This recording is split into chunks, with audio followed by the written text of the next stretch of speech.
各位晚安啊！一時計啊，星期五喎、今日，不過今日係假期喎、比較特別啲啊，多咗一日假期，仲有係星期五。嗱，星期五個假期啊，比平時比較寶貴啲啦，因為佢搭住星期六啦，同埋星期日，咁變咗感覺上好似係3日假期咁。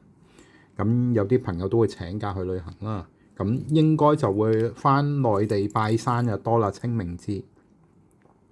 好啦，咁去一去片先。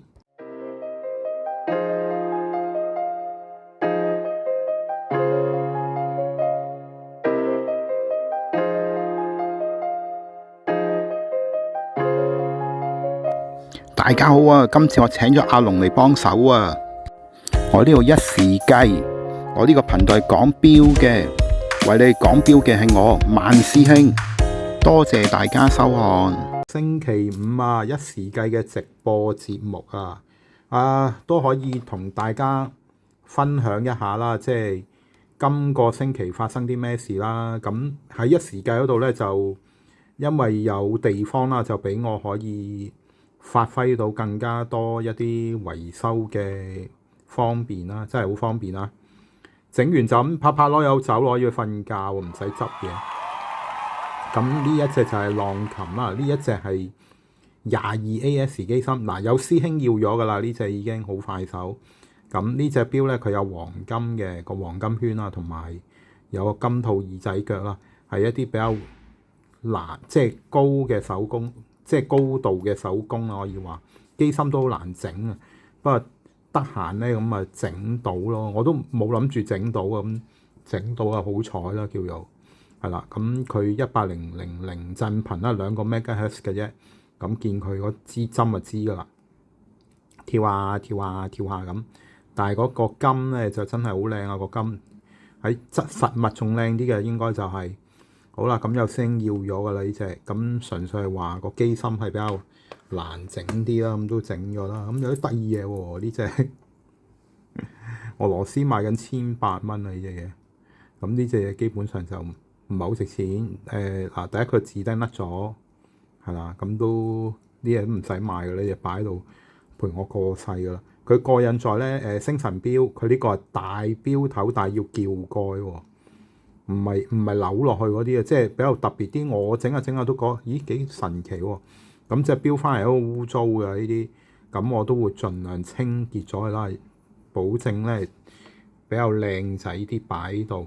咁呢隻錶啦，星辰啦，咁有師兄即係網上啦，有師兄已經提點咗係話嗰個英文字好似係啲夏威夷文嚟嘅，應該係一啲日曆咁解啦，即係21set嘅上鏈錶啦，唔防水嘅，呃人嘅40米係啦。咁冇咗個日曆框同冇咗個字釘啦，夜光都甩晒啊！咁呢隻錶其實就叫做爛錶一隻，不過佢行得走得咧擺喺度，因為呢隻錶咧個機芯21set咧係可以夠其他星辰錶嘅。咁整翻就擺喺度先啦，都幾好玩啦呢隻，帶出街得嘅，好大隻，大隻嘅呢隻錶。咁另外整咗呢一隻山道士啊，係啊，山道士嘅透底236機芯嚟嘅喎。咁要留意喎，呢一隻236機芯咧，就佢呢度淨係寫25set嘅啫。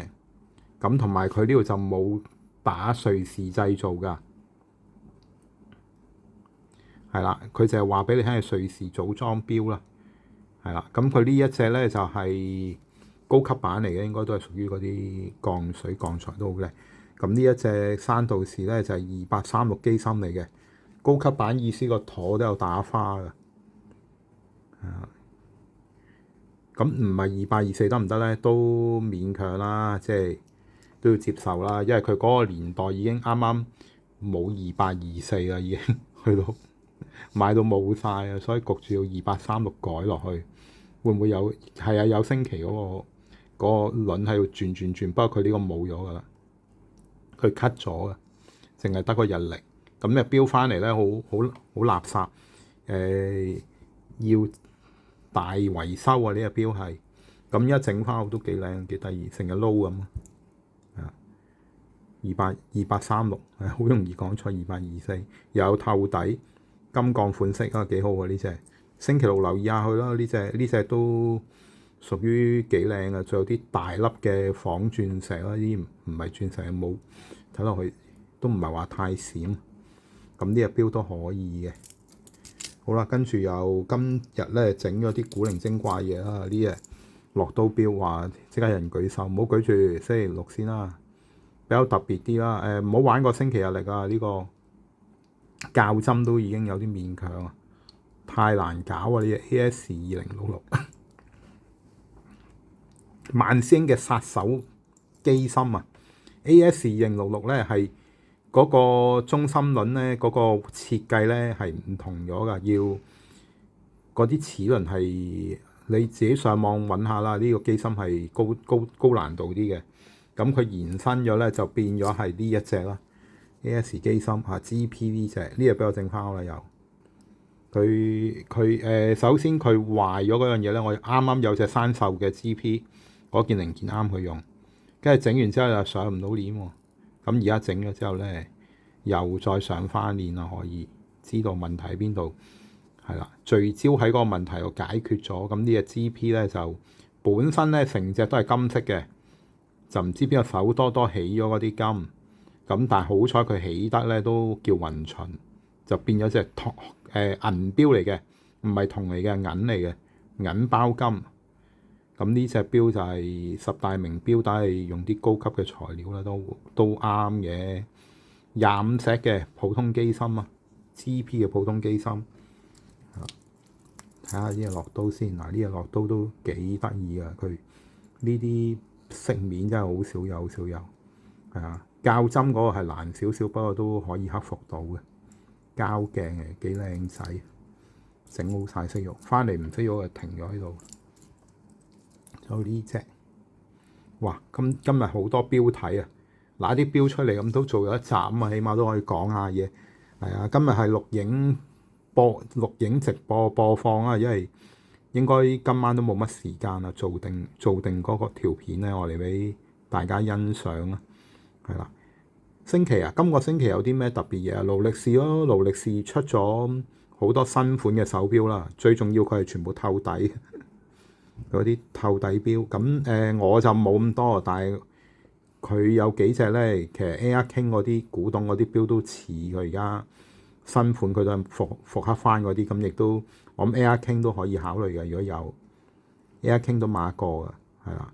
咁我睇下聽日講心情啦，如果 OK，我掉 Air King 出嚟俾大家睇下啦。聽日咁仲有咧就係百事圈嗰隻 GMT 啦，亦都今個星期佢亦都有一啲影片係講翻呢幾隻錶啦，即係會有呢幾款啦。不如開條片嚟睇下先。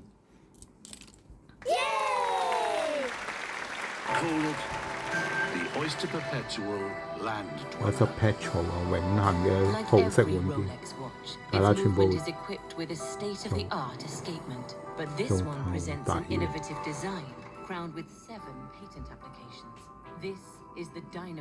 哇，好靚喎！佢嗰啲機械呢條影片係全部喎。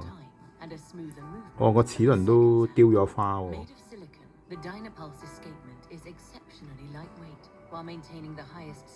哦，嗰個禽畜馬咁樣喎，哇，好靚喎！我想講緊嗰個馬仔嗰個設計唔同咗。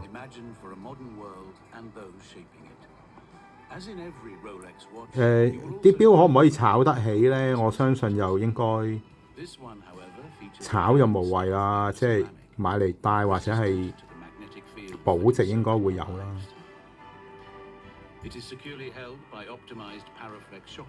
哇！嗰個避震好靚喎，嗰個設計。係啊，直游絲嗰啲。我又係嗰個馬仔丟晒花。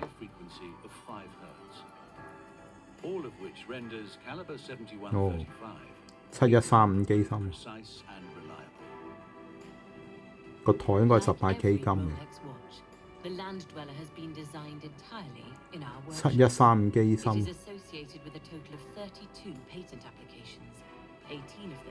喺個游絲嗰度，佢都着重咗做得幾多嘢嗰個位。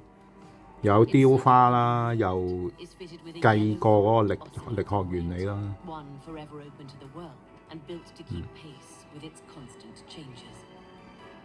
開心嘅，咁你呢個牌子，你肯做啲新嘅嘢出嚟，其實好多朋友都唔介意我先買咗翻嚟都唔會輸啊嘛，即係有保值喺度嘛。表面設計都落翻啲功夫啦，都應該嘅。啲夜光都係新嗰種啦。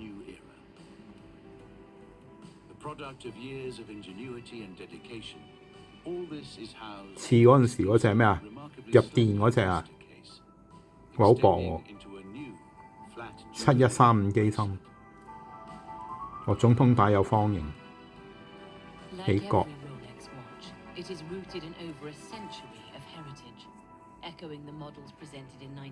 係啦，哇！呢石英錶係啦，石英錶嗰陣時嘅款咯。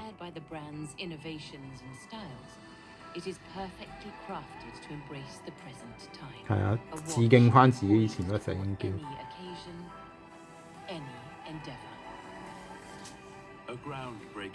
呢個蜂巢面都幾靚啊！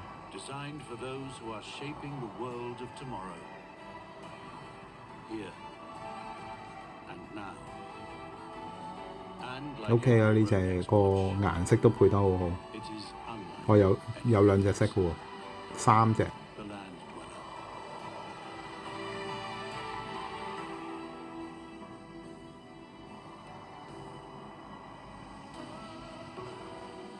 唔知賣幾錢啊？呢隻我諗都未必會買到嘅。呢隻錶我諗佢又係要排隊啊，要玩住啲樂高錶先啦。都過癮嘅，有幾隻新嘅擺出嚟，咁樣令到個市場都會有啲人會聚焦翻喺手錶上面啦，同埋有啲款俾人致敬下啊嘛，個錶市會喐下啊嘛。咁我呢度就唔需要致敬啦，你就係買翻隻古董錶啦，換翻隻似嗰隻。咁我見到咧，應該 Air King 啊同埋啲9鴉圈應該好賣啦，係啦。如果冇勞力士咪買雕陀咯，雕陀都有74033都得。咁講，即係個市場唔會咁沉寂啦。我應該咧喺今年下半年應該會比較旺啲啦，係啦，因為個股市啊升咗上嚟啊嘛，之前咁而家開始進入調整啦。如果講個股市開始慢慢咧向下移動啦，咁我建議咧，通常而家咧，因為呢個市咧就升2至3年嘅，我睇佢嗰個升勢啦。會唔會有一個股災啊？各方面嗰啲嘢其實災唔災都唔緊要嘅，因為個底已經話俾你聽16000啊、19000咧，即係香港啊恒生指數咧，應該就係已經反映咗喺呢幾年疫情啊，同埋一啲比較低迷嘅經濟咧，就係呢一個啦。咁就係呢個位置啦。咁你而家22800、22700咧，咁你都係爭嗰3000零點啦。咁你可以繼續選擇恒生指數嘅盈富基金啊。小弟入咗一隻長江啊1號啊長和啊，以前長江1號，咁而家咧就同和13個和黃合2隻合埋一齊咧，就變咗1號長和。咁就都冇啊，因為諗唔到買咩買佢咯。咁佢裏邊其實地產嗰方面應該佔比率已經少咗。聽翻佢哋公司嗰個業績報告喺度講，已經係都立雜雜。其實買佢等於買咗個機構咯，一間機構一間公司雜不楞有超市啊，有碼頭啊，有電信業務咁樣係啦，但係就冇銀行業務啊，裏邊樣都有啲啦，咁都可以考慮啦。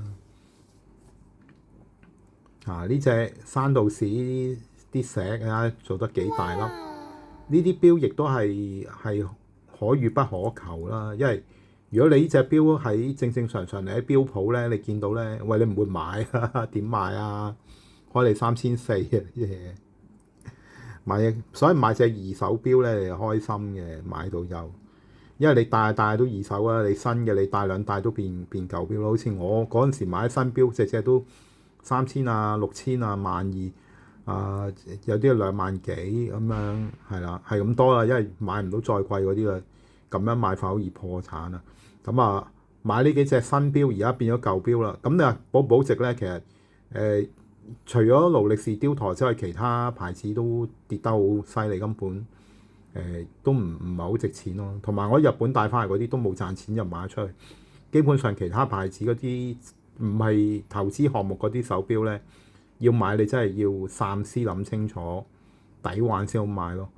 係啦，投資項目手錶有啲邊啲啊？例如有金㗎啦，呢啲有金㗎啦，係啦。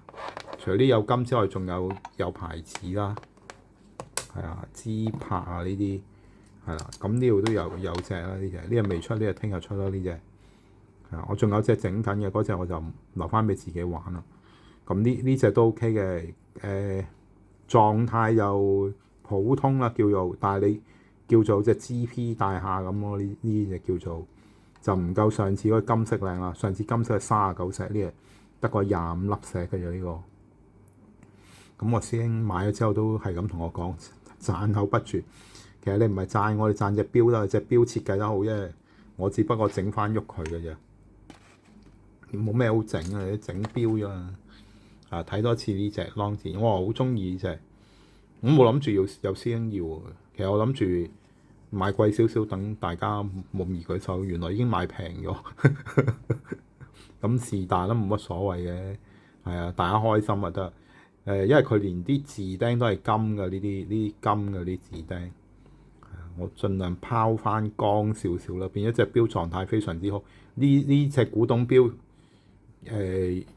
如果我自己睇法就唔知大家認唔認同啦。1950幾年你狀態去到咁樣，因為好難揾到咯。你如果你喺出邊，你喺啲街鋪嗰啲鋪仔見到有嘅，佢都唔止開你5000幾啦。你中意，通常都唔擺價錢出嚟嚇。咁我點解會開5000幾咧？即係5800蚊咧？有原因嘅。開頭諗住開6800，咁啊，但6800又好似唔係分享喎，即係冇咗嗰個原則，應該賣平少，大家開心啊。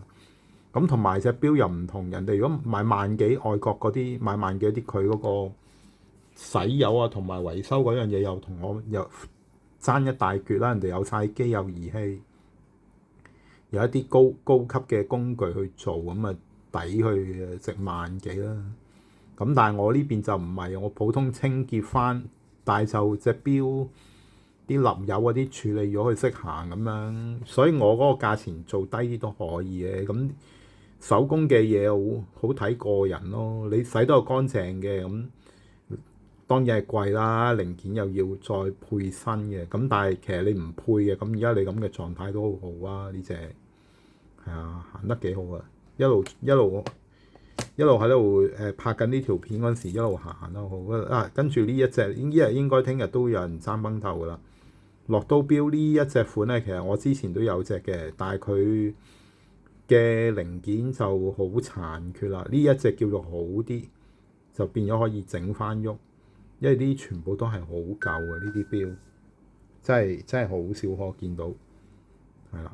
咁仲要呢一隻款加埋呢個灰面啦，係啊，又未到銀幕面，有3隻色咁啦，陰陽咁。咁呢啲錶面都好少有啊。仲有呢個鏡都唔係幾好嘅，呢個鏡冇得換啦。最衰就係因為佢呢邊磨得好蝕啊，個拋光啊，冇辦法，佢度花咗磨低咗，感覺上摸去咧，呢個位比較蝕啲。咁應該都唔會介意噶啦。如果中意樂都錶嘅呢一隻款係啦，都幾好睇噶。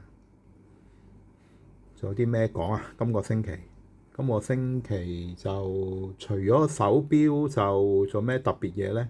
今日放假啦，好似好匆忙咁啊！呢個星期係啦，拍完片冇幾耐啫嘛，星期3拍完片咁啊，到而家咁我其實就整咗唔係好多錶，因為我仲有幾隻維修錶未整好啦，係啦，仲有一隻嘅，有師兄嗰隻咧比較難搞啲，我仲未有精神搞。不過佢唔介意嘅，咁整好咗先通知佢就得。咁因為佢仲有好多錶玩緊啦。咁另外有位朋友咧，好多隻錶準備攞過嚟俾我整嘅都有。咁啊要睇下佢真係有幾多隻啦。咁啊，所以我而家嗱聲整咗啲呢啲有朋友中意咁嘛。呢一隻而家變咗金銀潤，之前係成隻金色嘅。係啊，咁如果佢咁樣都效果好靚，比較特別啦，冇啦，獨一無二啊！呢隻點解睇到佢係一個將啲金甩咗咧？其實佢呢啲位佢甩唔晒，咁冇理由裏邊係金出邊係銀噶嘛。咁但係應該成隻係金俾佢甩咗，甩到變咗咁樣啦。咁呢隻係銀錶啦，唔係鋼嚟嘅，啲銀嚟，銀啊包一鋼就鍍金噶嘛。佢呢一個包金咧就一定係一係銅一係銀啦，就唔會用不鏽鋼包嘅。不鏽鋼咧就一定係鍍金嘅，電金嗰啲係啦。咁佢呢隻就唔似電金，因為如果電金冇理由刨到咁樣。因為嗰個人我諗佢都係刨嗰啲金，諗住攞去賣稱咗啦，但係唔係好多錢嘅，喺度你計埋手工你蝕俾佢。其實佢刨唔刨都冇乜所謂係啦。咁呢隻英立格咧就本應有師兄話想要，咁變咗星期三冇出啦，咁啊留翻聽日出啦。佢有個格仔面紋同埋一個磨砂黑啦，雙色嘅錶面嚟㗎，有暗花中間係啦，有個星期日嚟，即係2836機芯咧，應該係屬於係啊，唔係好新嘅啫，啲嘢都係舊嗰啲嚟嘅，但係好靚喎呢個，佢又有弧橋，但係冇鎖把的，就有透底，個錶圈又有起角嘅，係啦，呢幾隻錶我諗都聽日都好多嘢睇啦，聽日週末 watch 好多嘢睇啦。係啦，咁呢隻就唔出嘅，呢隻就普通一隻星辰錶啫，純粹整嚟做拍市錶攞嚟玩嘅啫，呢啲係啦，都 OK 喎。佢而家行到而家都好準時喎，係嘛？行快定行慢咗啊？行慢咗啲咁多啊，應該行過咗呢個字釘都唔介意啊，可以 set 得嘅，慢慢 set 咯。佢有啲夜光點喺中間。都幾得意嘅呢啲錶，但係值唔值得投資啊？好似有個師兄講啊，就今日 call 我話啊，有隻錶想整一整佢，咁我叫佢影張相嚟睇下啦。咁啊，影咗張相嚟睇，我話首先咧，有時都問下佢咯，隻錶對你嚟講有冇一個重要嘅價值先？如果冇嘅咧，就唔係咁值得去投資去維修佢啦。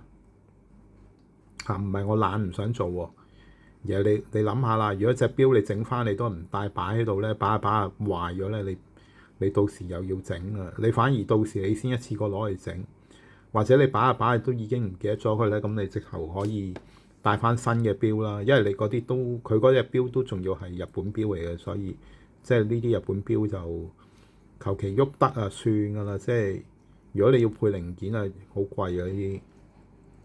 係啦，咁唔係好值得投資，所以就唔係好想叫佢整。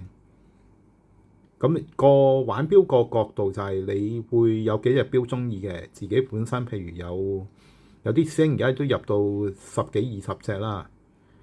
之前嗰啲有幾百隻嗰啲已經冇感覺啦。你話10幾20隻咁，你會點樣分配戴錶方法咧？嗱，首先錶嚟講咧，我會有啲盒啦，啱賣晒啫，過2日有㗎啦，有貨翻。佢有10個位嘅，咁你擺啲錶落去，咁擺啲錶落去咧，咁你就一得閒啦，唔好講每日啦，得閒你就攞出嚟睇，同佢上一上鏈咧，等佢全部確保喺度旋轉啊、旋動啦、行緊，係幾開心嘅。如果你有心機啲，慢慢校埋支針咧，全部都係嗰個時間，咁又亦都係一個樂趣啦，係啦，即係有一個寄託俾你去調節隻錶啊。因為你錶嚟講咧，你就好似個 control 咁，即係你控制佢啊嘛。你將佢控制翻啱。咁我自己都有多隻錶嘅，咁隻錶咧都會行得啦，同埋都係頗為準時啦。咁我會好開心啊。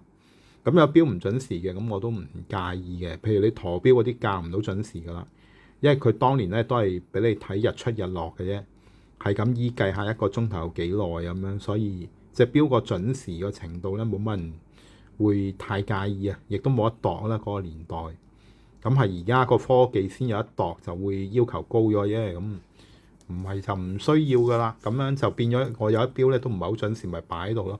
咁擺喺度咧，你能夠上鏈令到佢喐咧，咁亦都好開心嘅，係啦。所以啲錶盒咧就咁用啦，擺10隻錶咁，你咪可以一次過欣賞攞落嚟睇咯。咁控制到隻錶同埋校翻啱時間咧，呢一種嘅就係一個寄託啦，同埋一啲細藝啦。你會研究下隻錶邊隻行得快啲，邊隻行得慢啲，準唔準時啊？你都會有晒 record 咯。咁啊，唔係太準時都要接受嘅。你隻錶都呢？譬如呢隻都應該有20年、30年歷史啦。咁你又要原諒佢啦嚇。如果佢唔係太準時，如果準時咁點啊？咪即係執到咯，即係好開心咯。好似我有個師兄話俾我聽，哇！你嗰隻錶整完之後好準時喎，但係好平嘅又賣俾我。我話咁我都係咁講，喂，我有錢賺就算啦。嗰啲爭議性嗰隻錶話，因為師兄之前話我，喂，你買好貴喎，一時計呢隻錶，而係新買都係呢個價錢。咁啊減價減咗之後咧咁第一眼大家見可能好平平無奇啦，但係有師兄欣賞佢就攞翻去，佢話咁又唔係帶個款啊，佢話嗰個性能係非常之好咯。日日都有讚我都唔好意思啊，讚到咁亦都，如果佢有問題，你攞翻俾我都會幫佢跟嘅啲錶，即係唔理平同貴噶啦，我整到我整，我整唔到又冇辦法啦，多數都跟得翻嘅。如果我整過，因為有啲錶整唔到咧，我就唔會分享俾其他網上嘅朋友啊，因為啲錶如果佢整得唔好，或者佢本身有頭暈身熱咧，你揸住唔知點算好嘛，咁不如唔好分享出去啦，咁留翻俾我自己去繼續檢測，繼續去將佢整好啲先再分享啦。例如好似呢隻 GP 都係㗎，唔係呢隻係啦，呢隻 GP 先係呢隻之前係都大收嘢嚟㗎，但係而家整到佢行得咁好，咁都係有驚喜嘅呢隻。咁但係你話如果佢未整好嗰陣時，可以賣平啲出去嘅。如果嗰陣時未整好，咁但係你攞咗翻你搞，你又揾翻我整咁樣，其實都係頭痛啦，都係咁。既然係咁，不如一次我整好先放出去啦。因為有啲朋友就係佢平嗰陣時買咗，有啲好唔記得咗。好多嗰啲星辰錶之前我買好平嘅，500蚊樓下，係啊，有啲都2隻1000咁樣啦，咁買翻去咁，因為隻錶狀態唔係咁好，都係賣平啲啦。咁跟住我又唔係好記得，早幾日咧又幫我叔叔執翻好佢，整翻佢話好準啊，有隻錶咁樣，我又冇收錢，即係變咗佢其實買咗個期貨買翻嚟先，第日揾你整翻咪得咯，咁咪抵晒咯。嗱，有用呢招都得嘅喎，一時計係啊，我唔記得㗎啦，我一有我整啊，我係整嗰個過程我開心，我中意維修。係啊，其實你叫我做分享片，其實我都攰嘅，仲要剪片。咁呢一條直播片啊，差唔多啦，講到呢度。但係呢條片都容易做嘅，因為我都唔會配樂啊嗰啲，咁打翻幾個水印啊，咁一時計咁樣，咁啊出得啦。係啊，喂，咁呢條片咁簡單操作啊，咁你呢度係邊度啊？係啊，佢問我就係一時計啊。我呢個頻道講錶啊，今日咧就同觀眾朋友咧就分享下，講下啲錶經啦，同埋講下今個星期嘅工作報告啦，即係一時嘅工作報告，同埋有冇一啲手錶嘅新聞啦，即係勞力士出咗啲新嘅手錶啦。咁我呢個頻道咧就係講錶㗎，為你講錶嘅係我啦，萬師兄，整錶個亦都係我啦，萬師兄，係啦。咁記得咧就俾 like 喎，留言啊，分享出去，訂閱同撳鐘仔。咁咧呢啲如果你幫我做咗咧，咁我仲爭5個人就有2000嘅訂閱啦。咁就去到2000咪就等3000咯，去到5000就等1萬咯。一路多人數喺度睇我啲錶，我都開心㗎，一路飆升啊個數字。咁啊希望咧做6至7年咧應該有7000或者5000個觀眾咧，我都好開心啦。咁啊呢條片咧就嚟到呢度好唔好咧？咁啊差唔多啦。咁啊攞啲錶出嚟再俾大家睇多一次啦。係啊，咁呢啲錶都係聽日週末 watch 先會推出㗎啦。係啦。咁到時先舉手啦。今日純粹係開條直播片同大家講下一時計嘅進度啦，同埋啲股市行情啦。咁啊留翻星期日啦，股市行情亦都可以。咁一啲手錶新聞啦，多謝大家啊，拜拜。